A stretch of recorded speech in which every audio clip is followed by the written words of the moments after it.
আল্লাহকে বলছে দয়ালু তোমার হাবিব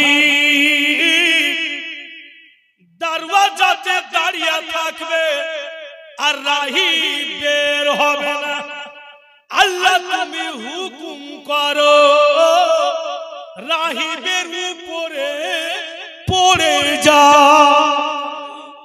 রাহিবের ছাত বলছে আল্লাহকে, আল্লাহ তুমি হুকুম করো রাহিবের উপরে পড়ে যাই और किस्सा तमाम করে দিই। বাহিরে নবী পাক থাকতে বের হবে না, তো আল্লাহ বলছেন ওরে ছাত যদি পড়ে যাইস তো রাহিব তো মারা যাবে, আর রাহিব যদি মারা যায় এখানে আমার নবী একটি মুআজিজা প্রকাশ্য হবে, আর ওই মুআজিজা এই রাহিবের দ্বারাতেই প্রকাশ্য হবে।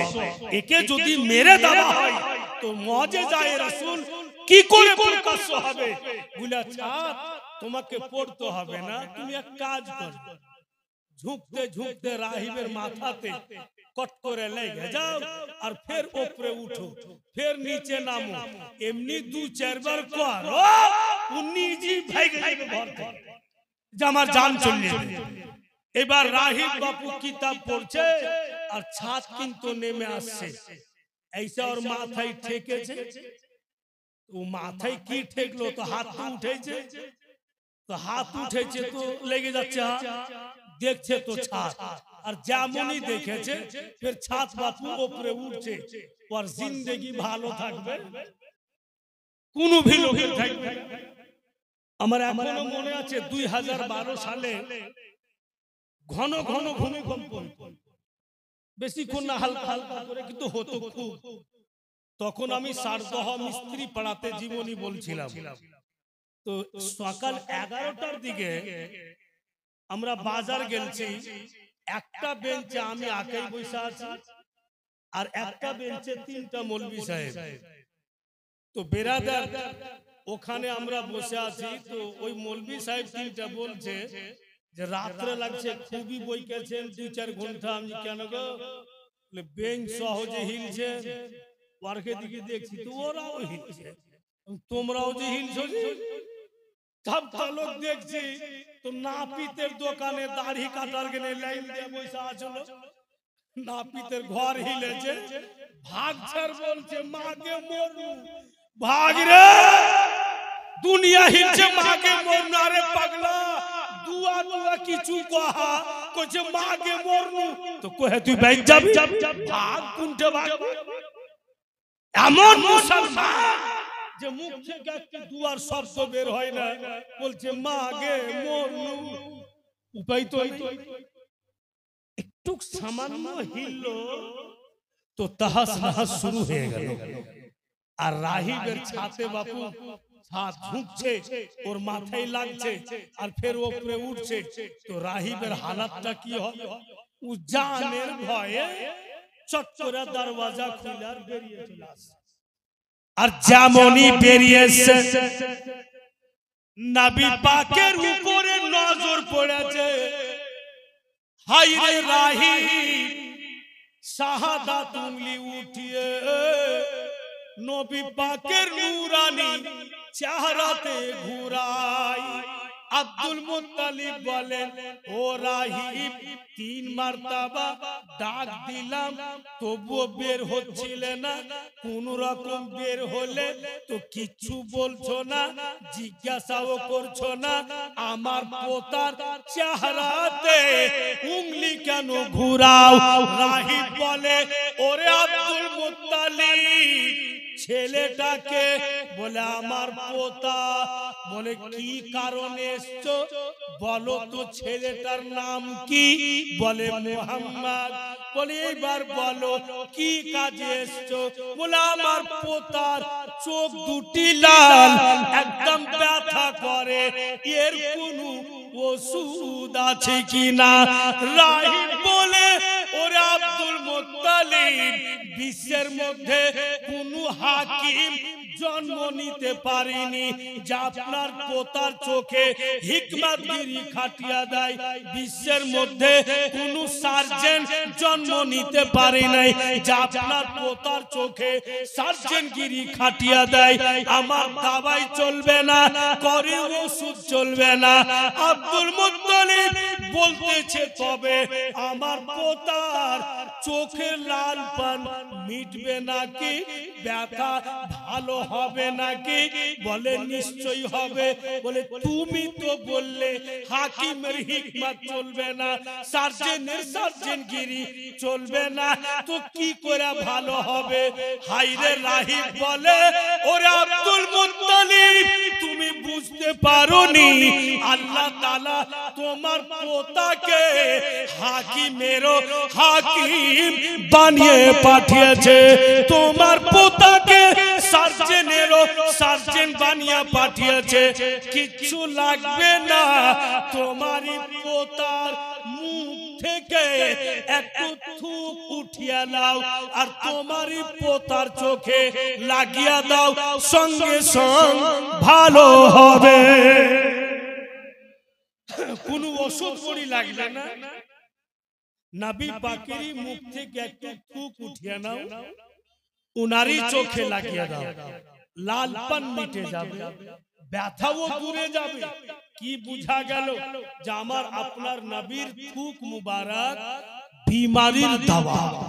তো কি বুঝলেন? নবী পাকের থুক মুবারক বিমারির দাওয়া। আমার আপনার থুক বিমারির দাওয়া নয়, রাসূল আল্লাহর থুক মুবারক বিমারির দাওয়া। কিন্তু যেমন যেমন দিন যাচ্ছে, সময় কাটছে, আব্দুল মুত্তালিবের টেনশন বাড়ছে। আজকে আমি বেঁচে আছি, কালকে যদি মারা যায় আমার ইয়াতিম পোতার দেখভাল কে করবে? তাই আব্দুল মুত্তালিব 10 বেটার বাপ হযরত আব্দুল্লাহ ইন্তিকাল করে গেছেন। তাই 9 বেটা বেঁচে ছিল, 9 জনকে ডাকলে 9 ছেলে সামনে দাঁড়িয়ে আছে। বাবুজি আমাদের ডেকেছে তো? হ্যাঁ। কি খবর বলেন? বলে তোমরা বলো। আজকে আমার এই পোতার বাপ নাই, মা নাই, আমার এই পোতা পূর্ণরূপে ইয়াতীম। জানি না কালকে আমি চোখ বন্ধ করে নিতে পারি। এখন আমার পোতার আমি দেখভাল করছি, কালকে যদি আমার ইন্তিকাল হয়ে যায় তো ইয়াতীমকে কে দেখবে? তাই তোমাদের ডাকলাম। কে তোমাদের মধ্যে আছো যে আমার পোতার দেখভালের জিম্মাদারি নেবে? এইভাবে আব্দুল মুত্তালিব বললেন। মুআজ্জাজ ওই সময়তে হযরতে আবু তালিব নবী পাকের চাচা, উনি আওয়াজ দিয়া উঠলো, বাবুজি আমি যে আছি। কারণ আব্দুল মুত্তালিবের 2টা স্ত্রী, প্রথম স্ত্রী থেকে 8 বেটা, দ্বিতীয় স্ত্রী থেকে 2 বেটা। ওই 2 জন কে কে ছিলেন? একজন আবু তালিব আর একজন হচ্ছে বন্ধু হযরতে আব্দুল্লাহ। এক মায়ের গর্ভের সন্তান দোনো ভাই। তাই আবু তালিব বলছে, বাবুজি ছেলে আমার, ভাতিজা আমার, দেখভাল আমি করব। আর আব্দুল মুত্তালিবেরও দিল বলছিল যে আবু তালিব যদি নিয়ে নেয় তো সবচাইতে ভালো। কারণ যে নিজস্ব চাচা ব্যথা বেদনা বেশি হবে। ভাইরা যখন আবু তালিব ভার নিলেন তখন আব্দুল মুত্তালিব আবু তালিবকে বলছে, ওগো আবু তালিব, তোমার স্ত্রীকে ডাকো। তখন আবু তালিবের স্ত্রী আসলো। নবী পাকের চাচি, ওর নাম লিখেছে কিতাবে ফাতেমা। নবী পাকের চাচির নাম ফাতেমা লিখেছে কিতাবে। তো রাসূলুল্লাহর চাচি এসে বলছেন আব্দুল মুত্তালিবকে, বাবজি কি খবর? বলে গাই তোমার কাছে ডাকলেন। নবী মুস্তাফাকে চাচির পাশে খাড়ো করলেন। আব্দুল মুত্তালিব বলছেন, বলো তো বেটি, এই ছেলের বাপ নাই মা নাই, মারে তোমার বেটা যদি ইয়াতিম হয়ে যাইত আর কেউ যদি না দেখতো, খাবার না দিত, বলো কেমন লাগতো রে মা? নবী পাকের চাচি বলছেন, বাপু বলেন, দিল খুলে বলেন কি বলছেন? বলে মা, এই ইয়াতিমকে তোমার হাতে তুলে দিলাম, এর বাবা মা কেউ নাই, আজকে তোমার জিম্মাতে রাখলাম। এমন কোন কাজ তুমি করিও না বেটি, এমন কোন ব্যথা দেওয়া মতো কাজ করিও না যে ইয়াতিমের মা বলে মনে হয়। নবী পাকের চাচি আব্দুল মুত্তালিবের সামনে নবী পাককে জড়িয়ে বুকে চাপলেন আর কথা দিচ্ছেন, বাবুজি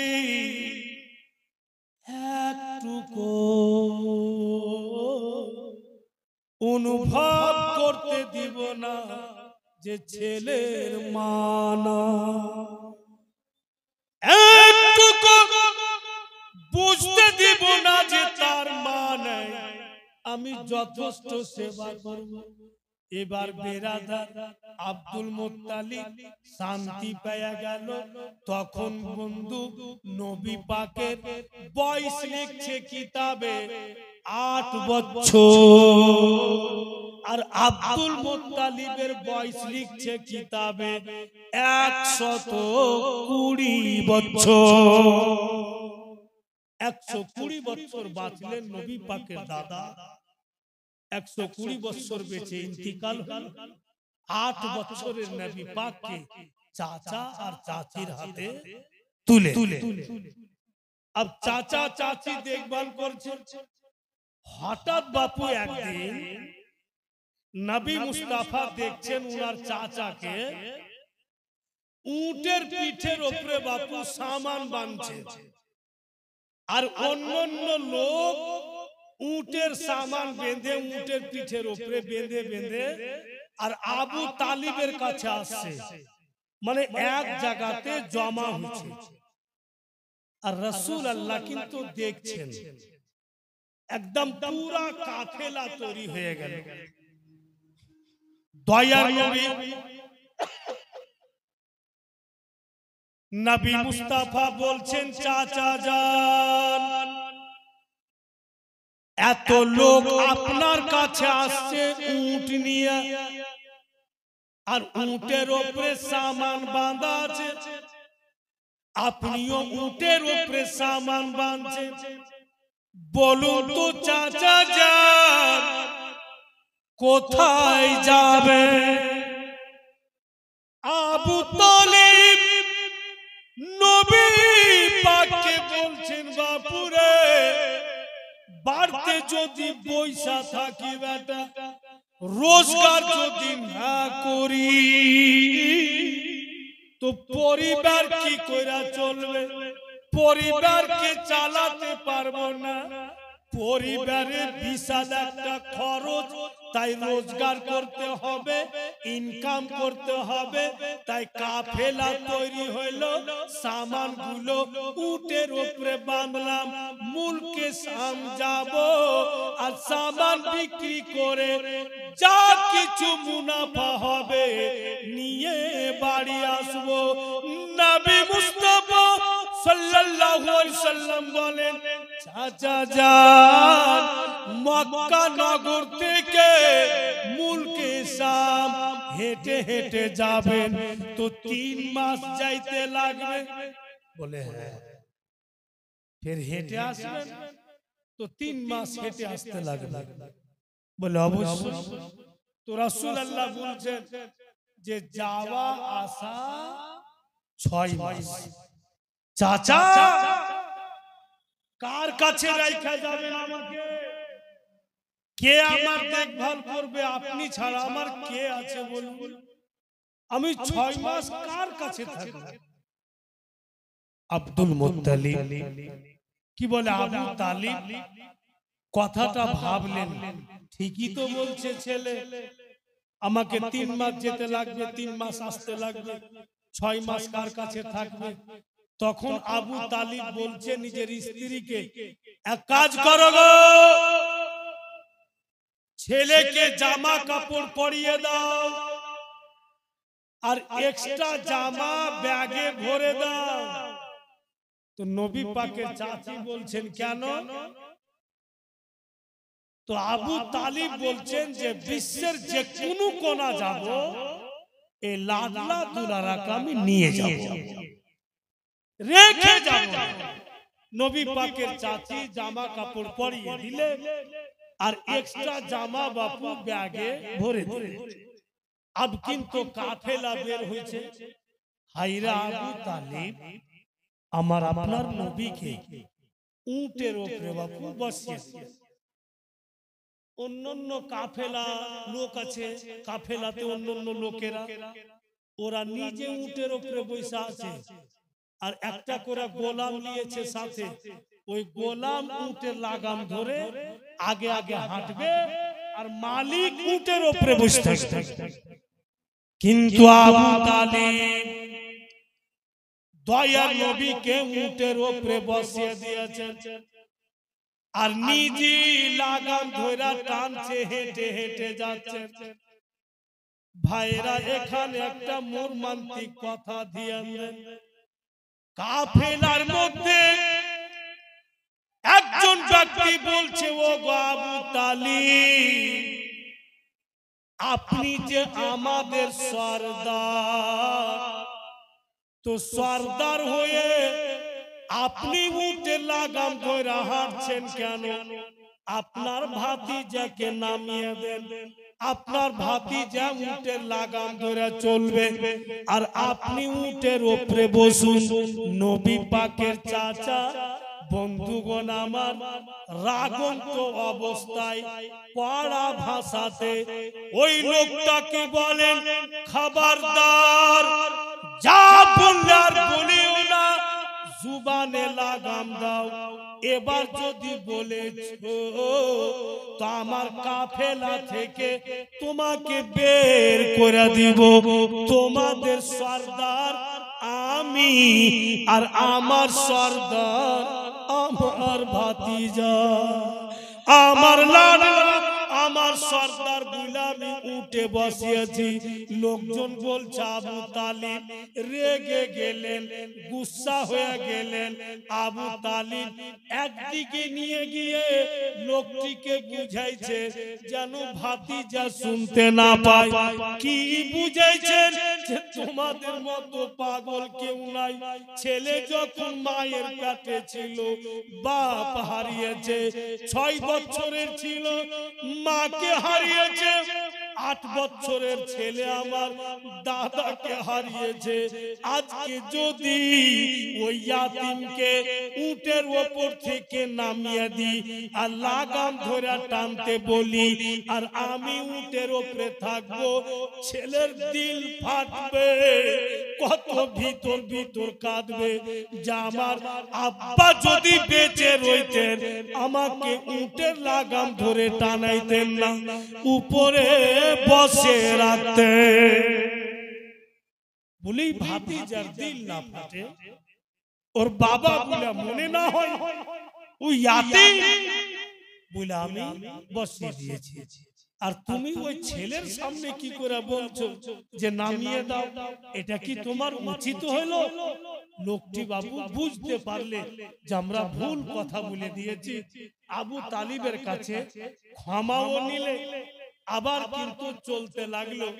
কিছুটা দূর গেলছে আর পিছন থেকে নবী পাকের চাচি আওয়াজ দিচ্ছে, ধন আমার, ও লাডলা দুলারা, তোমার চাচাকে বলো তো যেন একটু দাঁড়ায়, আমি আসছি বাপু। নবী আমার বলছেন, চাচা একটু দাঁড়ান, কাফেলাকে দাঁড়াইতে বলুন। তো কেন রে বাপু? বলে আমার চাচি আসছে। তা আবু তালিব নিজে বলছে যে জীবনে বেটারে মাইয়া ছেলেকে বুদ্ধি হলো, বাড়তে যখন ছিল তো বলার সুযোগ পাইনি, রাস্তা ধরে নিয়েছি, ওকে পিছন থেকে আওয়াজ দিয়ে বলতে হবে, ডাক দিতে হয়। নবী পাক বলছেন, চাচা রাগিয়েন না, হয়তো কিছু চাচি আমার ভুলে গেছে, একটু দাঁড়িয়ে। আবু তালিব বলছে, ওগো কাফেলার লোক সবাই দাঁড়িয়ে যাও, আসছে আমার স্ত্রী, কি বলবে আগে শুনে নাও। আবু তালিব বলছে, বাপু ধন, তোমার চাচি যদি উল্টা পুল্টা বলেছে বেটা, আর লোকের সামনে যদি আমার অসুবিধা করেছে, আমার তুমি যা জানছো বাবা ধন। তো নবী আমার মুস্কি মেরা হাসছেন আর বলছেন, চাচা চাচি আমার উল্টা পুল্টা বলবে না, আপনি শান্ত হন। অনেক মেয়ে ছেলে আছে বাপু উল্টা পুল্টা বলে দেয়, বইলাও দেয় কিন্তু ঢংও ধরে নেয়, মানে উল্টা পুল্টা বললে वाला। আচ্ছা বলেন, স্ত্রী খেতে দিয়েছে স্বামীকে রান্না বান্না করে, তো প্লেট দিচ্ছে খাবার, তেমনি করে নিয়ে যার সামনে রেখ দিলে, আর অন্যদিকে মুখ ঘুরিয়ে বলছে যার জি করবে খেয়ে নিবে। তো পড়োশি লোক এসে খাইবে। এবার ওর স্বামী যখন বাজার যাইছে সবজি টবজি কিনছে, ও কি নাই না ওর স্ত্রীর সামনে রেখ দিলে, আর ফির এদিকে মুখ করে বলছে যার জি করবে রাইন্ধা নিবে। তারে পাগলা পড়োশি মেয়ে রান্না। কারণটা কি? স্ত্রী হইল কংগ্রেস আর ওর স্বামী হইল সিপিএম, আর ইলেকশন টাইমে বাপু স্বামী স্ত্রীতে ঝামেলা, বন্তি নাই, এমন অসুবিধা হয়ে গেল যে এক বিছান স্বামী স্ত্রী দু বিছান চলে এই ইলেকশনের কারণে। আল্লাহর কি কাম, 6 মাস থেকে লাগাতার যার জি করবে রাঁধবে, যার জি করবে খাইবে, এইরকমই চলছে। হঠাৎ এক রাইতে ওর বাড়িতে চোর ঢুকে গেছে, আর চোর যখন ঢুকেছে ওর স্ত্রীর কানের গহনা দুটি ধরেছে, মানে মোটা মোটা গহনা পিনছে, আর যেমনই ধরেছে ই পাগলি চিৎকার করে ওর স্বামীর বিছানে গিয়ে জড়িয়ে ধরেছে, জলদি উঠুন মরে গেছে, স্বামী গো বাঁচান। ওর স্বামী বলছে কে তুমি? বলে কেমন কথা, অন্য কোন মেয়ে এসে আপনাকে ধরতে পারবে? আমি আপনার স্ত্রী, চিনতে পারছেন না? বলে বিশ্বাস তো হয় না, বিছানা আলাদা করেছো, দুজনে বন্তি নাই, চলাফেরা নাই 6 মাস থেকে, আর হঠাৎ স্বামী বুলে ধরেছে, বলে স্বামী গো মাজাক করিয়েন না, চোর ঢুকে গেলছে, কানের গয়না ধরে নিয়েছিল, কোন রকম বেঁচে গেলছি। ওর স্বামী চট করে উঠে সমস্ত লাইট বন্ধ করে দিলে মেন দরওয়াজাতে বসে গেল আর বলছে, চোর ওগো বন্ধু, তোমার মতো কুটুম পাবো না, তুমি ভাগিও না। চোর ভাগবে না, মার খেতে থাকবে। এমন পহরাদারি করলে বাপু সকাল হয়ে গেল, চোর কিন্তু ভাগতে পারে, ধরা পড়ে। গ্রামের মোড়ল মাতাব্বর বিচারে বসলো, বিচারে বসে দেখছে তো গ্রামেরই ছেলে পেটের দায়ে চুরি করতে এসছে, আর একদম ফকির গরিব। মোড়ল মুখিয়া বলছে যে কি করবি হে, একে জরিমানা করেও কিছু লাভ নেই, ই কিচ্ছু দিতে পারবে না। এক কাম কর, একে থুক ফেলিয়ে আর লোকের সামনে 100 বার চাটা, আর ওকে ছেড়িয়ে দে। আর এবার যদি চুরি করেছে তো দেশ থেকে, আমাদের এলাকা থেকে বের করে দেবে। এটা সাজা দিলে, কিচ্ছু তো নাই তো কি করবে? মুআজ্জাজ ওটি সাজা দিয়ে দিলে, দিয়ে বলছে যে আব তুমি যাও। তো যখন চোর যাইছে তো যার বাড়ি ঢুকেছে ও বলছে, বন্ধু যাইও না। যাও না মানে? বিচার কর্তা বলছে কেন? বলে আমার একটা কাম আছে, যাই দিব না। বলে তোমার চোখের সামনে থুপ চাটাইলাম, ওকে বন করা হলো, তোমাকে বিশ্বাস হয় না, যাই দিবে না? বলে না। কি করবে? তো মারো, মারবা তো? বলে মারতে তো চাইনি। বলে মারবা না, ও যাই তো দিবে না। আর মানে বলে কাম আছে। কি কাম? ঘরের ভিতর গেল, স্পেশাল লাট্টু লুঙ্গি নতুন নিয়ে আসলো, একটি গেঞ্জি নিয়ে আসলো, লম্বা দেখে গামছা আনলে, আর চোরকে বলছে, বন্ধু তুমি লুঙ্গি পরে নাও, গেঞ্জিটা পরে নাও, গামছা ঘাড়ে দিয়া দাও, খুশি খুশি বাড়ি যাও।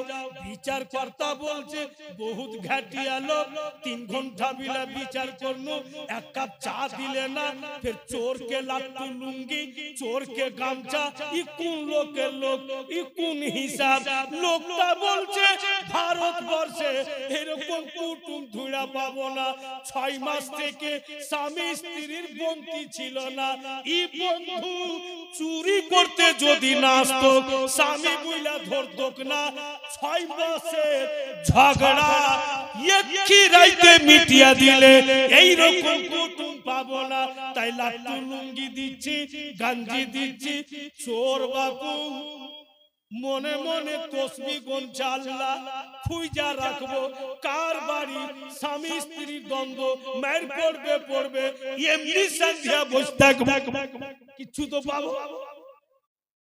সত্যি কথা, 6 মাসের ঝগড়া একটি রাত্রে মিটিয়ে দিলে চোর, এরকম কুটুম কাহাবে? তো মুআজ্জাজ যদি একটা ইলেকশনকে মুদ্দা করে স্বামী স্ত্রী এরকম বিবাদ হতে পারে, আবু তালিব বলছে মেয়ে মানুষ তো তোমার চাচি, উল্টা পুল্টা যদি বলে দেয় তো লোকের সমাজের সামনে আমার মান সম্মান চলে যাবে, আমি সহ্য করতে পারবো না। তো নবী আমার বলছেন, আমার চাচি সেই রকম নয়।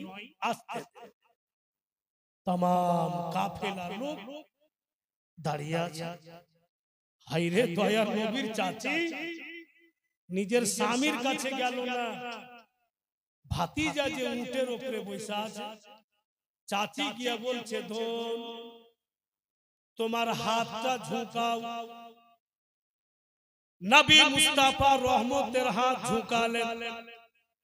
চাচি একটা টিফিন বাটি দিচ্ছে, লাডলা এটি শুকনো খাবার বানিয়েছিলাম তোমার জন্য, আমি ভুলে গেছিলাম বেটা, তাই পিছন থেকে আওয়াজ দিলাম, এর মধ্যে শুকনো খাবার আছে, যবে তোমার জি চাইবে বের করে খেয়ে নিও।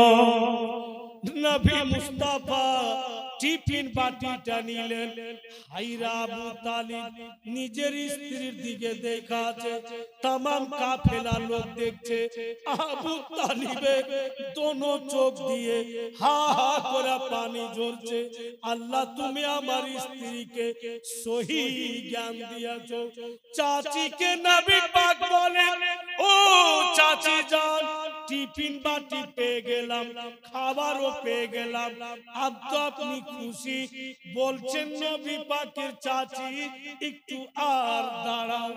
নবী মুস্তাফা চাচির দিকে দেখছেন, হাই রে মা, বন্ধু নিজের কাপড়ের আঁচল খুলছে, আঁচল খুলে কিছু টাকা বের করে নবী মুস্তাফাকে দিচ্ছেন। লাডলা দুলারা, এই টাকা তোমার মায়ের, তুমি পকেটে রাখো, তোমাকে জন্মদিনই কিন্তু মানুষ তো করছি বেটা। আমি জানি তোমার কিছু দরকার যদি পড়ে, তোমার চাচার কাছে তুমি পয়সা নিতে পারবে না। আমি যে মা, মায়েরা ছেলেদের চেহারা বাপু পড়ে নিতে পারে। তোমার মায়ের টাকা তোমার পকেটে। তো নবী পাক চাচির দিকে দেখছেন, হাতটা বাড়াইতে একটু লেট হয়েছে। চট করে চাচি বলছে, তুমি কি আমাকে মা মানো না? আর যেমনই বলেছে রাসূলুল্লাহ হাত বাড়িয়ে দিয়েছে। আর যদি লেট করি তো আমার চাচির দিল ভেঙে যাবে। ওই পয়সাটা রাসূলুল্লাহ পকেটে রাখলেন। হায়রে আবু তালিব নিজের স্ত্রীকে বলছে, তুমি আমার মাথা গর্বে উঁচা করে দিলে, তুমি আমার সম্মান বাড়িয়ে দিলে। যারই বাড়তে তোমার মতো স্ত্রী জীবন সাথী থাকবে, ওর পরিবারে কখনো অবনতি হবে না, উন্নতি উন্নতি হবে। বলেই তো বাংলা ভাষাতে বলছে যে রমণী গুণে দৌলত জমে, আর রমণী ওয়াগুনে দৌলত কমে যায়, বরবাদ হয়ে যায়। আর রমণী যদি সুন্দর থাকে, ওর ব্যবহার ভালো থাকে, তো বাপু ফকির লোক দৌলত ওয়ালা। মুআজ্জাজ ভাইরা বলি, জীবন সাথী যারা ভালো পেয়েছে ওদের সত্যি কিসমত লাকি। ভাইরা নবী মুস্তাফার সঙ্গে এরকম ব্যবহার করে।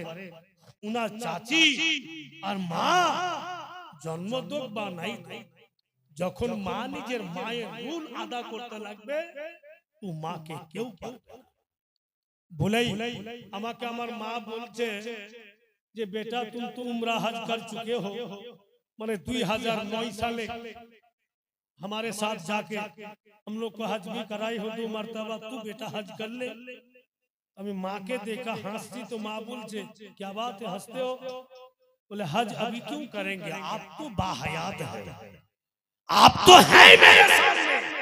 जितना बार आपको मोहब्बत की नजर में देखेंगे, हज उम्रा जो मकबूल है उसका सवाब खुदा मेरे अमल नमल में लिख देगा। तो अपना के जयबार मोहब्बते देखबो, हज मकबूलेर सवाब আল্লাহ আমার আমল নামাতে লিখবে। মা আপনি তো আমার চোখের সামনে আছেন, যখন দিল চাইবে আপনাকে মোহব্বতে দেখবো আর সওয়াব আমি পেতে থাকবো। মুআজ্জাজ কেন সওয়াব হবে না উনাদের মোহব্বতে দেখার? বলছে একটি ওয়ার্ডে কে বাবা আমার কাবারি চাদর, মা জননী মদিনা। বাবা আমার কাবারি চাদর, মা জননী মদিনা। মায়ের অন্তরে আঘাত দিলে হজ কবুল যে হবে না। বাবা আমার কাবারি চাদর, মা জননী মদিনা। ছেলে মেয়ের দুঃখে মা হয় দুঃখী, ছেলে মেয়ের সুখে মা হয় সুখী। হায় রে মা তুমি এমনই মা,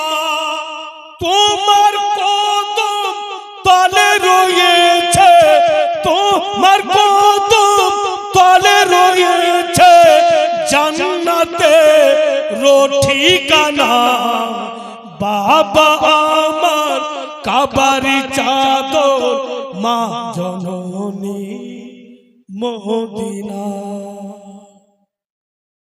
থকে গেলেন কি?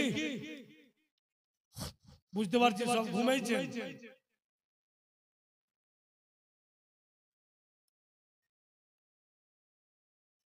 ঘুমান না, জেগে আছেন সব। অত রাত বেশি জাগবেন তো ফের সকালে উঠতে পারবেন না।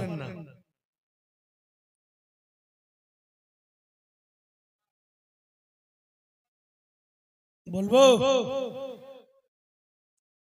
হ্যাঁ ঠিক বলেছেন।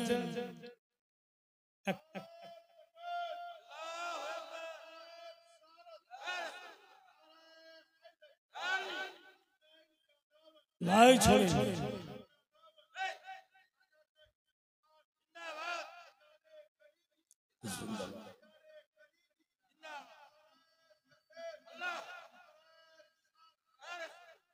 দেখেন তো, মানে বক্তার হৌসলা আফজাই করার এই একটা তরিকা।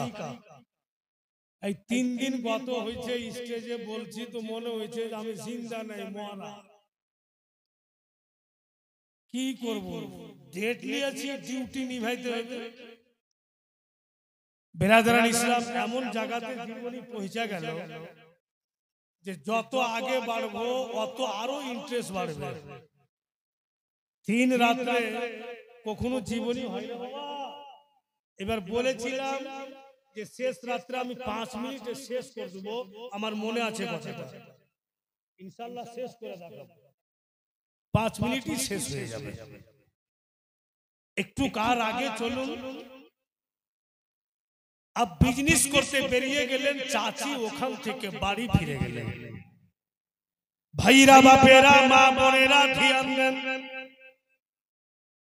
এমন রাস্তা দিয়ে আবু তালিব ব্যবসা করতে যাচ্ছেন। ওই রাস্তা দিয়ে এমন একটা জায়গা পড়বে যে জায়গাটার নাম লিখছে কিতাবে বসরা।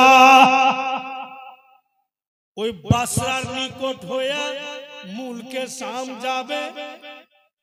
ওই বসরাতে এমন একটা রাহিব আছে যার নাম লিখছে কিতাবে বহাইরা রাহি।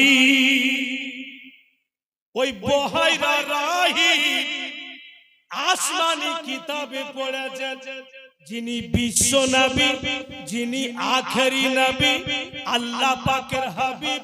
সূর্যের তাপের সময় যদি রাস্তা দিয়ে চলেন তো বাদল উড়ে আসবে আর নবী মুস্তাফার মাথার উপরে ছায়া করে থাকবে।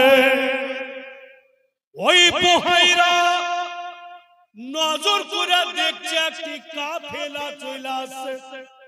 একটা উটের উপরে যেন বাদল মেঘ ছায়া করে আছে, যেদিকে যেদিকে উট যাচ্ছে আর মেঘের বাদলও যাচ্ছে।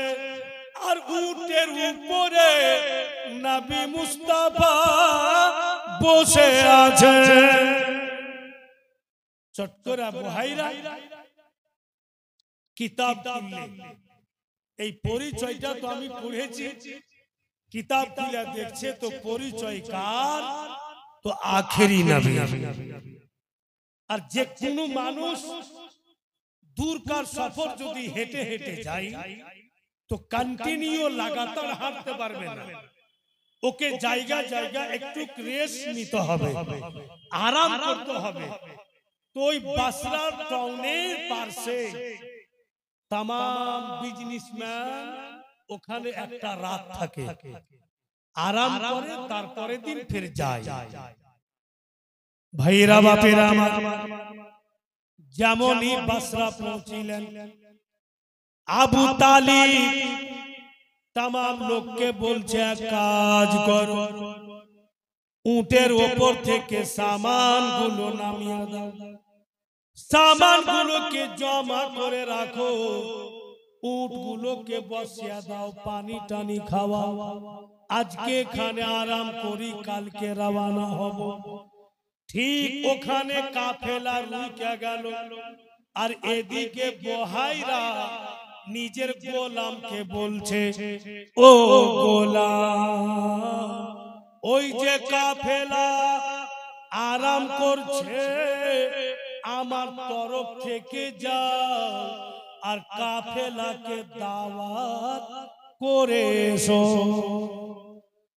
দাওয়াত করতে বলছে বহাইরা। গোলাম বাবু মালিকের দিকে টক টক করে দেখছে, দাওয়াত করতে যায় না। বহাইরার স্ত্রী বলছে গোলামকে, তোমার ব্যাপারটা কি বলো তো, তোমার মালিক দাওয়াত করতে পাঠাইছে, তুমি দাওয়াত করতে যাচ্ছ না কেন? তখন গোলাম বলছে, মালকিন সাহিবা, আমি তো টেনশনে পড়ে গেলাম। বলে কেন? বলে অনেক বছর থেকে আপনার বাড়িতে গোলামি করছি, আমি এখন পর্যন্ত আমার মালিককে কাউকে খাওয়াইতে দেখিনি। এত কঞ্জুস, মহা কঞ্জুস, 1 টাকা কাউকে দিবে না আর কাউকে কিছু খিলাইবে না, এত কঞ্জুস লোক। আর প্রথম বলছে যে পুরা কাফেলাকে দাওয়াত করেছো। আমার দিল কেমন করছে মালকিন, আর খিলিয়া টক নাই, খিলাইতে পারবে না। তো বহাইরার স্ত্রী বলছে, ওগো তুমি তো জানছো যে তোমার মালিক কঞ্জুস, কাউকে কিছু দেয় না, খিলাই না। আর প্রথম যখন রাজি হয়েছে তো সুযোগ ছাড়িও না, যাও দাওয়াত করে এসো। তো দাওয়াত করতে বের হয়েছে, আর বহাইরা বলছে কি, শুন, আমি বুঝে গেছি তোর দিল বলছে যে আমি কঞ্জুস লোক, কাউকে দিই না, খিলাই না, আর হঠাৎ এতটি লোককে দাওয়াত করতে বলছি, তোর চিন্তাধারার বাহিরে কথা না।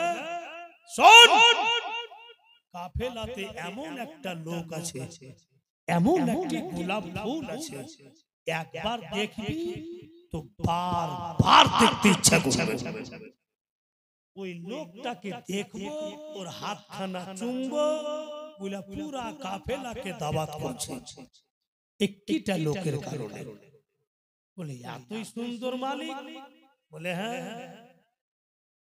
উনাকে দেখার পর তুমি নিজকে ভুলে যাবে, কিন্তু ওনার চেহারা ভোলা যাবে না। গোলাম বলছে ঠিক আছে মালিক, তাই হবে। গোলাম গিয়ে বলছে কাফেলার সর্দারকে, আবু তালিব হাত খাড়ো করছে, আমি। বলে আপনারা সকল লোককে আমার মালিক বহাইরা রাহি দিল থেকে দাওয়াত করলেন। আবু তালিব দাওয়াত কবুল করলেন, ঠিক আছে যাও তুমি ইন্তজাম করো, আমি আসছি। গোলাম চলে গেল। আব দেখেন বাপু ফেয়ার কুণ্ঠে লাগছে, ঝামেলা কোন জায়গাতে সৃষ্টি হচ্ছে। আবু তালিব চট করে নবী পাককে বলছে, লাল আমার, ধন আমার, তুমি হেঁটে হেঁটে যাইও না, কষ্ট করিও না, তোমার চাচি যেটা টিফিন বাটি দিয়েছে বেটা আমাকে দিয়া দাও, আমি টিফিন বাটি নিয়ে যাচ্ছি, তুমি যাইও না, সামানের কাছে আরাম করো, যা কিছু দিবে আমি খাবো, আর তোমার জন্য বেটা টিফিন বাটিতে ভরে নিয়ে আসবো। মানে জিনাকে দেখবার জন্য দাওয়াত উনাকে বসে রেখে দিলেন। अब तो झमेला লেগে গেল। রাহিব বৈশা আছে চেয়ারে, আর সব মেহমান ভিতরে ঢুকছে, আর গোলাম দাঁড়িয়ে আছে, আর রাহিব খালি মাথা ঝুলাইছেন, না এইটা ও লোক নয়, फिर আরেকজন গেল, फिर আরেকজন গেল, এমনি করতে করতে বাপু টোটাল লোক ভিতরে চলে গেল, কিন্তু আমার আপনার নবী নজরে আসলো না। রাহিবের মন খুব খারাপ, জিনার জন্য দাওয়া, আজকে উনাকি পেলাম না, হায় হায় হায়, জীবনে এত লোককে খিলাইনি, আমি লাগছে বরবাদ হয়ে যাবে, আমার লাগছে ঘোটালা হয়ে যাবে, আর লোক বাপু সব লাইন দিয়ে বসে গেছে। গোলাম বলছে মালিক মেহমান বসে গেছে, খাইতে দিব, বহাইরা চালাই দেখে দিস না, কিচ্ছু বলে না। ও তো মনে মনে ভাবছে যে আমার লস হয়ে গেল, কি করতে দাওয়াত করবে। ফের গোলাম বলছে মালিক সাহেব কিচ্ছু বলে, খিলাবো কি? বহাইরা বলছে মিজাজ খারাপ করিস না, জি করে খাইতে না জি করে ভাগিয়ে দে, মানে ওর মন খারাপ হয়ে গেছে। তো বহাইরার স্ত্রী বলছে গোলামকে যে শোনো, ওকে আর বলিও না, খাবার দাও, মেহমান চলে এসে দিয়ে দাও, সবাইকে খাবার দিলে। কিন্তু বহাইরা রাহিব বাপু শান্তি পাইল। আবু তালিব টিফিন বাটি নিয়ে বলছে এতে কিছুটা খাবার দাও। বহাইরা বলছে কেন? বলে দরকার আছে। বহাইরা বলছে লোকজন খাচ্ছে আর তোমার খাবার হয়ে গেছে, আর তুমি টিফিন বাটি নিয়ে দাঁড়িয়েছো, ওই লোকটির খাবার হোক, তারপরে দিব কি দিব না কথা হবে, ঠিক আছে। तब तलक একটা লোক বলছে আল্লাহ तूने खिलाया मैंने खाया किसी का बाप का नहीं खाया। আবু তালিব বলছে মেয়ের খাবি রে, শরীরের হাড় হুড় ভেঙে দিবে মেরে রে, উল্টা পুল্টা কেন বকছে? তো ফের লোকটা বলছে ঠিকই তো বলছে, আল্লাহ যদি কিসমতে না রাখতো দানা এখানে তো আসতো কি? ওই জন্য বলছে আল্লাহ তুমি খিলাইলা, আমি খাইনু, করির বাপের খাইনি। বহাইরা রাহিব বলছে বদবাদ করে বকিস না, তোর গলাতে হাত ভরে বাইর করব, বাড়ি আমার, দাওয়াত করেছি আমি, আর আমাকে শুনিয়া বলছি যে করির বাপের খাইনি। আবু তালিব বলছে ছেড়ে দে, আর দিমাগি সান্তলান আর দিমাগি যেটা বুদ্ধির লন পরশু ফাইটে গেছে, ঠিক নাই, উল্টা পুল্টা বকছে। বেরাদার মুআজ্জাজ রাহিব তো ক্ষান্ত হলো, এবার বলছে যে টিফিন বাটি কি করবেন বলেন। তো বলতেছে এই জন্য টিফিন বাটি নিলাম যে আমার একজন লাডলা দুলারা আছে, ছেলেকে আমি আসতে দিই, এই জন্য আসতে দিই, ছেলে আমার বড় নাজুক, আমাকে দিয়ে দেন আমি নিয়ে যাব। বহাইরা রাহিব বলছেন যে ডাকা হোক, আমি সবাইকে দাওয়াত করেছি, ওই ছেলেকে ডাকা হোক। ঠিক নবী পাককে ডাকা হোক। যেমন দয়ার নবী মুস্তাফা বহাইরা রাহিবের সামনে এসে, বহাইরা রাহিব কুরসি ছেড়ে দাঁড়িয়ে বলছে হুজুর আপনার চলতে এত লোককে দাওয়াত করেছি, আপনি যদি না থাকতেন কাফেলায় তো দাওয়াত করতাম না। বলছে বহাইরা আবু তালিবকে আপনার লোকজনকে পাঠিয়ে দেন, আপনার ভাতিজাকে আমি খাওয়াবো। বহাইরা রাহিব নিজের হাতে খাওয়ালেন আর বলছেন আবু তালিব গো আমাকে 10 মিনিট সময় দাও, আপনার ভাতিজাকে একটু নির্জনে নিয়ে যাব, নির্জনে নিয়ে যাব, ঘরের ভিতরে নিয়ে যাবার পরে আমি দু চারটি কথা বলবো, তারপরে আপনাকে দিয়ে দিব। আবু তালিব বলে কখনো না, যা বলবে আমার সামনে বলো, আকাই যেতে দিব না। নবী আমার বলছেন চাচা ওর যখন আরমান আছে আমাকে যেতেই দেন, কিচ্ছু ক্ষতি হবে না। বহাইরা আমার আপনার নবীকে ঘরের ভিতর নিয়ে গেল, একটা উঁচু জায়গাতে বসিয়া দিলে, মুখে কিছু বলে না বহাইরা।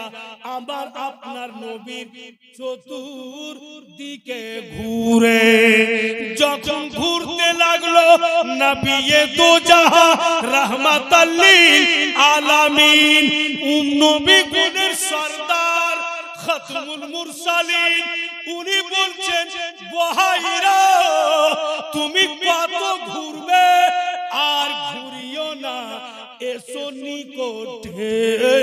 তুমি কেন ঘুরছো বলো বা না বলো, আমি বুঝতে পারছি। এসো, তোমার যা মনের আশা পুরা করো। নবী মুস্তাফা কামিজটাকে উপরে উঠাইতে লাগলেন। কেন ঘুরছিল, কেন নবী পাক কামিজকে উপরে উঠাইছেন? বহাইরা রাহিব ওই কিতাবে পড়েছে, আসমানি কিতাবে জাবুর শরীফে, যিনি বিশ্ব নবী আখেরি নবী, উনার দুই শানার মাঝখানে পিঠের উপরে মোহরে নবুয়ত থাকবে, যে একবার চুমে নিবে ওর জন্য জাহান্নামের আগুন হারাম। ওই মোহরে নবুয়তকে চুমার জন্য চতুর্দিকে ঘুরছিল। মোহরে নবুয়তকে চুমলে এবার বহাইরা রাহিব আকা মাওলাকে যখন বিদায় দিবেন, তো বলছেন হুজুর একবার একটা কথা বলেন না। কি কথা রাহিব? বল কি বাস একবার আপনার পবিত্র জুবানে বলে দেন যে বহাইরা আপনার হয়ে গেল। ইয়া রাসূলুল্লাহ আমি জানি, কিতাবে পড়েছি, আপনি যখন 40 বছরে যাবেন, নবুয়ত প্রচার করবেন, কালমা প্রচার করবেন। ইয়া রাসূলুল্লাহ আমি যদি আপনার 40 বছর পর্যন্ত বেঁচে থাকি, আমিও কালমা পড়ব, ইসলামে শামিল হব। আর যদি আপনার কালমা প্রচারের পূর্বেই আমার ইন্তিকাল হয়ে যায়, আমি যদি মারা যাই, হুজুর গো আমাকে ভুলে যায়েন না, কাল কিয়ামতের মাঠে আপনি আপনার উম্মতের সঙ্গে বহাইরাকে শামিল করে নিয়ে। নবী আমার বলছেন তাই তুমি ঘাবড়াও না। আকা একবার বলুন আমি আপনার হয়ে গেলাম। আমার আপনার নবী হালকা তাবাসসুম মুস্কি মেরে হেসে বলছেন कि तुम मेरे हो, তুমি আমার। আর যখনই বলেছেন তুমি আমার, চট্টরা বহাইরা নবী মুস্তাফার হাত ধরে চটচট করে চুমছেন। আর কি বলছে ওই কথাগুলো একই ছন্দে বলেছে कि दुनिया में करे तूने अपना बनाया है, दुनिया में करे तूने अपना बनाया है, महशर में भी कह देना, महशर में भी कह देना, ये है मेरा दीवाना, बेखुद किए देते हैं, अंदाज है जाबाना, आ दिल में तुझे रख लूं। अब बहाइरा राहिब নবী মুস্তাফাকে বিদায় করছেন আর বলছেন, ও গো আবু তালিব, আগে আর যায়েন না। আমি যেমন আপনার ভাতিজার রূপ রং দেখে চিনতে পারলাম, কিছু জানতে পারলাম, আমার মতো অনেক ইহুদি আছে, অনেক নাসারা আছে, আপনার ভাতিজাকে দেখে জুলম সিতাম করবে, অত্যাচার করে দিতে পারে। তাই আপনি আমার বাসরার টাউনে যা সামান এনেছেন বিক্রি করে দেন আর বাড়ি ফিরা যান। হাইরে নবী পাকের চাচা যা কিছু সামান নিয়ে গেছিলেন বাসরা টাউনে বিক্রি করে দিলেন, আগে আর গেলেন না। যতটা মুনাফা হলো নিয়ে বাড়ি ফিরলেন, আগে আর গেলেন। ভাইরা, বাড়ি যখন ফিরলেন, বাড়ি এসে ইনকাম গুলোকে গন্তি করছে আবু তালিব। তো মুলকে সামে যতটা কামাই হতো ওর চাইতে 2 টাকা বেশি কামাই, কম হয়। বাসরার টাউন আব বেরাদার বাড়ি যখন এসছেন, তো নবী পাকের তো আরো চাচা আছে। বেশ কিছুদিন কাটার পরে একদিন নবী পাক দেখছেন চাচা গনেরাকে গোসল করছে, সাজছে গুজছে, নতুন জামা পোশাক কিনছে।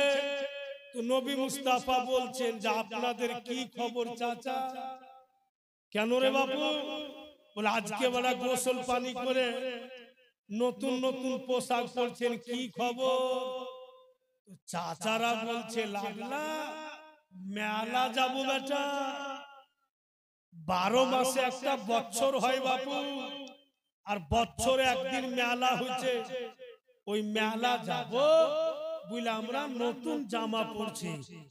তো তুমিও যাবে নাকি? চাচারা বলছে, তুমিও কি মেলা যাবে? দয়ার নবী মুস্তাফা চুপ হয়ে গেলেন। চাচাগণ বলছেন, বুঝতে পারছি তুমিও যাবে, ঠিক আছে চল, তোমাকে নিয়ে যাচ্ছি। তবে বাবু তোমাকে সওদা পানি কিনে বাড়ি পাঠিয়ে দিব, তুমি চলে আসবে, আমরা একটু লেট করে আসব। চাচার সঙ্গে নবী মুস্তাফা, ও ভাইরা বাপেরা, জওয়ান ছেলেরা যারা জীবনই লাগিয়েছেন মেহনত করে, এই বক্তব্যটা শুনে দেখো যে তোমরা কত দূর কাজ করেছো, তোমরা মেহনত করেছো, মেহনত তোমাদের যাই হবে না, বরবাদ হবে না, আর কত সওয়াবের কাম করেছো। দিল লাগিয়ে শুনে নাও বক্তব্যটা। নবী মুস্তাফা চাচাদের সঙ্গে মেলা গেলেন, চাচা গনেরা সওদা পানি কিনে দিয়ে ভাতিজাকে বলছে, বাবু বাড়ি চলে যা, আমরা কে লেট হবে। রাসূলুল্লাহ সওদা পানি নিয়ে বাড়ির রাস্তা নিলেন। কিছু দূর এসছেন নবী পাক, রাসূলুল্লাহ দেখছেন যে একটা বুড়া আদি দাঁত আছে, আদি নেই, দৌড় ছাড় চলে আসছে। তো নবী আমার দেখা বলছেন, বাবুজি দাঁড়ান। বলে সময় নাই বেটা, বলে একটু দাঁড়ান না। আর যেমনই রাসূলুল্লাহর চেহারার দিকে মার্ক করে দেখেছে, এক তো নুরানি চেহারা, লোকটা কিন্তু দাঁড়িয়ে যায়। বাপু তুমি দেখতে তো বড় সুন্দর বেটা, সুন্দর তো হবে, কারণ যে ছেলেরা সব পড়ছে আপনারা শুনছেন যে কত সুন্দর নবী পাক। জোরে বলেন তো সুবহানাল্লাহ। জায়গা আছেন তো বলেন ইয়া রাসূলুল্লাহ, ইয়া আলী, ইয়া আলী, ইয়া আলী। আজকাল এক গোটা রাত চলবে, লক্ষণ ওরকমই লাগছে, বুঝতে পারছেন তো? তো বয়স্ক লোকটা বলছে, তুমি দেখতে বড় সুন্দর, নবী পাক কত সুন্দর। कि सूरत भी कुरानी है और सीरत भी कुरानी है। देखो क्या चेहरा नूरानी है। सूरत माने चेहरा, चेहरा वो कुरानेर मतो, सीरत माने व्यवहार और व्यवहारও कुरानेर मतो। कुरान तो आईना छे रसूल अल्लाह के सीरत भी सूरत भी कुरानी है और सीरत भी कुरानी है। देखो क्या चेहरा नूरानी है, क्या चेहरा नूरानी है। होगी नमाज इश्क मुकम्मल, होगी नमाज इश्क मुकम्मल, उनको कर लो इमाम मदीना तुझे सलाम। नूर का सागर नूर की महर, नूर का सागर नूर की महर, नूर का छलका जाम मदीना तुझे सलाम। বৃদ্ধ লোকটা বলছে বাপু আমার কি বলছো বেটা? বলে আপনি বৃদ্ধ মানুষ এত স্পিরিটে কোথায় দৌড়িয়ে যাচ্ছেন? বলে বাপু তুমি জানো না মেলা হয়েছে বেটা, ওই মেলা যাচ্ছি, তুমি কান লাগিয়ে শুনো आवाज पावे। ठीक नबी पाक सुनছেন तो तबला डुबकीर आवाज, যেখানে তবলা ডুবকি বাজছে ওখানে যাচ্ছ? বলে হ্যাঁ। কি আছে ওখানে? বলে সুন্দরী রূপসী মেয়েরাকে নাচাইছে, আর যে যেমন টাকা দিবে ওকে সেই রূপ নাচন দেখাবে। এ মা বোনেরা, তোমাদের ইজ্জত নবী মুস্তাফা কি করে রক্ষা করেছেন দেখো। আকা মাওলা কি করে তোমাদের সম্মান দিয়েছে, পজিশন বাড়িয়েছে। जिनार जीवनी শুনতেছেন উনি তোমাদের সম্মান কত সুন্দর করে বাঁচা। দয়ার নবী বলছেন ওই বৃদ্ধ লোককে, ও বাবুজি একটি কথা বলবেন কি? যেই মেয়েরা নাচন দেখাইছে আপনারই বেটি বা বোন থাকতো, বলুন তো কেমন লাগতো? আপনারই বেটি বা বোন লোকের সামনে নাচতো আর গোটা দুনিয়ার লোক দেখতো, তো আপনাকে কেমন লাগতো? মা বোন তো ইজ্জতের জিনিস, মা বোনেরা পর্দার জিনিস, ওদের বেপরদেগি কেন করেন? এই জঘন্য মেলা বন্ধ কেন করছেন না? বৃদ্ধ তখন বলছে, লাডলা দুলারা তুমি দেখতে যত সুন্দর বেটা, তোমার কথা অতই সুন্দর, কিন্তু কি করব মেলার কমিটি বড় শক্ত। আমি যদি বলতে যাই আমার পিঠের চাম থাকবে না, সম্ভব নেই বেটা, যাকলেই বন্ধ করে দে। তো নবী পাক বলছেন তবে এক কাজ করেন, আপনি আমার সাথ দেন, আমি আপনার সাথ দিচ্ছি, আমরা দুইজন হইলাম। বৃদ্ধ লোকটা বলছে আমি সাথ দিলাম। ফের নবী পাক একজনকে আর ডাকলেন, নিজের দলে করলেন, আর একজনকে ডাকলেন, নিজের দলে করলেন। এমনি করতে করতে আমার আপনার নবী এক দুই করে 40 জনকে জমা। আজকাল ছেলেরা ক্লাব গঠন করছে, এই নতুন কথা না, প্রথম ইসলামিক ক্লাব গঠন করেছেন নবী মুস্তাফা নিজের জামানাতে। বলাই যেটা ক্লাব বাপু, ওটাকে বড় কাপ দিয়ে আমরা ক্লাব বলি, ছোট কাপ দিয়ে না। বড় কাপ দিয়ে মানে ক্লাব ওকে বলে যেখানে দিনের আলোচনা, কলব মানে হচ্ছে দিন। আর ওই ক্লাব যখন তৈরি হবে অতি ইসলামের সেবা হবে। অতি ভাইরা বন্ধু বোনেরা আমার, এক কথাই নেকির কাজ হবে, গরিব দুঃখীর সেবা হবে, ইসলামিক প্রতিষ্ঠান হবে। ওই ক্লাব থেকে তৈরি হবে। প্রথম নবী মুস্তাফাই তৈরি করেছেন। 40 জন তৈরি হলো। এবার আমার আপনার নবী বলছেন চলো 40 জন মেলা 40 জায়গাতে দাঁড়াবে। আর প্রথম আমি বইলা উঠব, এই জঘন্য মেলা চলবে না। মা বোন সকলের আছে, এদের ইজ্জতকে নিলাম করা যাবে না। এরা পর্দার জিনিস। তোমরা 40 জনের মধ্যে একজনকে অন্য দিক থেকে দাঁড়িয়ে বলবে ঠিক বলেছেন চলবে না, অন্য দিক থেকে আরেকজন বলবে ঠিক বলেছেন চলবে না।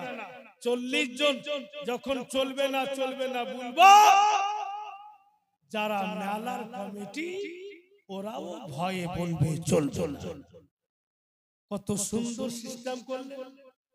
কিন্তু ওই 40 জনের মধ্যে একজন বাপু বড় উঁচা লম্বা, একদম সালে, দেখা পাহুল মাল লাগছে, কিন্তু বুদ্ধির কম, হাফ মাইন্ড। ও হাফ মাইন্ড বলছে হুজুর চিন্তা করিয়েন না, আমার যখন নাম্বার আসবে চলবে না বলার এমন আন্দাজে চলবে না বলবো, তাবলা ডুবকি ফুটে যাবে। রাসূলুল্লাহ বলছেন যার লক্ষণ খারাপ লাগছে, ইলাজে উল্টা কাম ক্ষতি করে দিবে। দয়ার নবী বলছেন যে তোমাকে যখন বলবো চলবে না বলা, তখনই তুমি চলবে না বলবে। আর যখন না বলেছি তুমি চলবে না বলিও না। ও হাফমান বলছে হুজুর লেট করিয়েন না, কারণ আমি সহ্যই করতে পারবো না। খুব তাড়াতাড়ি আমাকে ইশারা করে বলে চল। আর 40 জন যাচ্ছে। আর যেমনই কিছুটা দূরে একটা গাছ দেখেছে, ও হাফ মাইন্ড বলছে ওগো একটু দাঁড়াও, আমি খালি গাছে উঠবো আর নামবো।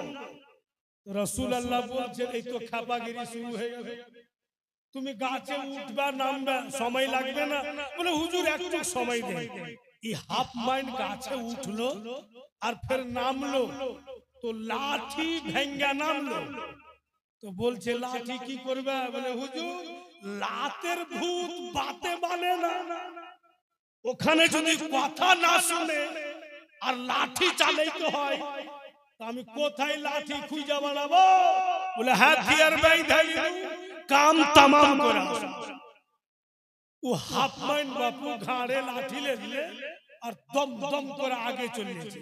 নবী পাক বলছেন ওকে পিছে কর। ওর দিক দেখে মেলার কমিটি বাইরে চলে আসবে, ওকে টাইনা টাইনা পিছে আর ফের আগে চলে। মানে ওকে বরদাস্ত হয় না যে কবে পৌঁছিব আর মেলাকে ভাঙবো। মেলাতে 40 জন 40 জায়গাতে দাঁড়াইল, আর নবী পাকের চেহারার সামনে ও হাফ মাইন্ড দাঁড়িয়ে আছে।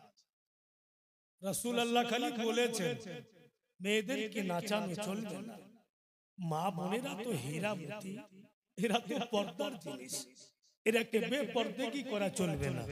অন্য দিক থেকে আরেকজন বলছেন ঠিক বলেছেন চলবে না, আরেকজন বলছে একদম মেলা বন্ধ হোক। ও হাফ মাইন্ড নবী পাকের দিকে দেখছে আর বলছে আকা মানে আমি বলবো কি, মানে নিজের কথা বলে। রাসূলুল্লাহ বলছেন দাঁড়া, ওর মন খুব খারাপ। 15-16 জন চলবে না বলেছে। হাফ মাইন্ড সহ্য না করতে পেরে লাঠি নিয়ে ফিল্ডে নেমে গেল। আর তাবলা ডুবকিওয়ালাকে বলছে বন্ধ করবি না ফুটাবো? তুই শুনতে পাইস না যে মেলা চলবে না বদকাট উঠবি না ফুটে তো ঢোল ঢাল লিয়া ছোকরা ছোকরি কুণ্ঠে ভাগলো 5 মিনিটের মধ্যে বাপু মেলা বন্ধ হয়ে গেল কাজ তো হয়ে গেল কেউ বুঝতে পারে কমিটির লোক জানতে পারবে না যে কে করলে কারণ একজন ছিল না 40 জন নবী মুস্তাফা এটা আমাদের শিক্ষা প্রদান করলেন এই আমার উম্মতেরা যেও না তোমরা ওই সব মেলাতে ভেঙে দাও যদি তোমার কোন মুসলমান যায় ওকে তুমি রুকার চেষ্টা করো কিন্তু হাইরা মুসলমান पूरी दुनिया में तहकीक करके देखा गया रिसर्च करके देखा गया हिंदुओं ने मेला सजाया हमारे भीड़ में हिंदुओं ने गाना लगाया हमारे चलते थाना में जाओगे तो मुसलमानों का ढेर लगा মেলাতে যাইবেন ওদের লোক কম আমার ঘি যাইতে বেশি থানাতে যাইবেন ওদের লোক কম আমাদের যাইতে বেশি নবী মুস্তাফা নিষেধ করে আর কি করে মেলা বন্ধ করতে হয় এটা উনি করে ভাইরা বাপেরা আমার জীবনীটা এখানেই থাকলো ছিল বুঝতে পেরেছো फिर কখনো করবে তো এখান থেকে চালু করবে অনেক দূরে যাবে আর 5 মিনিট আমি জীবনীটা শেষ করে দিচ্ছি তোমার গোমনের আশা পুরা হয়ে যায় কথাটা হচ্ছে 5 মিনিটে শেষ কি চোরা হয় একদম ধ্যান রাখবেন আমার দিকে কিতাব লেখক লিখছেন হযরতে ইব্রাহিমের লাডলা হযরতে ইসমাইল হযরতে ইসমাইলের পর একের পর এক 12 জন আসলেন ওই 12 জনের মধ্যে একজনের নাম হযরতে কিদার হযরতে কিদারের বেটার নাম হযরতে আদনান হযরতে আদনানের বেটার নাম হযরতে আব্দে মানাফের বেটার নাম হযরতে হাসিম হযরতে হাসিমের বেটার নাম আব্দুল মুত্তালিবের বেটার নাম হযরতে আব্দুল্লাহ আর হযরতে আব্দুল্লাহর লাডলা দুলারা মক্কা নগরে 12 রবিউল আউয়ালের সোমবারে সুবে সাদিকে আমেনার গর্ভে থেকে দুনিয়াতে আসলেন হালিমা নিয়ে গেল 2.5 বছর কি বলে 2 বছর দুধ পান করালেন 2.5 বছর পর রাইখা গেলেন যখন মায়ের গর্ভে ছিলেন বাপের ইন্তিকাল 6 বছরের মায়ের ইন্তিকাল 8 বছরের দাদার ইন্তিকাল বন্ধুগণ আমার কেউ কেউ লিখেছে 9 বছর বা কেউ কেউ লিখেছে 14 বছর মেলা ভঙ্গ করলে তারপরে নবী মুস্তাফা 25 বছরে হযরত মা খাদিজার কাছে টাকা নিয়ে বিজনেস করতে গেলেন 40 বছর কি বলে 35 বছরে কাবা ঘরকে শহীদ করে আবার নির্মাণ করলেন 40 বছরে বন্ধু গণিরা আমার ভাইরা বাপেরা এর পূর্বে কথা যখন ওনার 25 বছর বয়স ছিল হযরত মা খাদিজার 40 ছিল দুজনের বিয়ে হইল এবার নবী মুস্তাফা 40 বছরে গিয়ে নবুয়ত প্রচার করলেন বন্ধুগণ আমার উনি 53 বছর মক্কা নগরে থাকলেন আর বন্ধুগণের আমার 51 বছরে ওনার মেরাজ হয়েছিলেন টোটাল 53 বছর মক্কা নগরে 10 বছর মদিনা তৈয়বাতে আর 63 বছর বেঁচে জগৎ থেকে পর্দা করলেন ওনার জীবনী শেষ আর কোনো কথাই নেই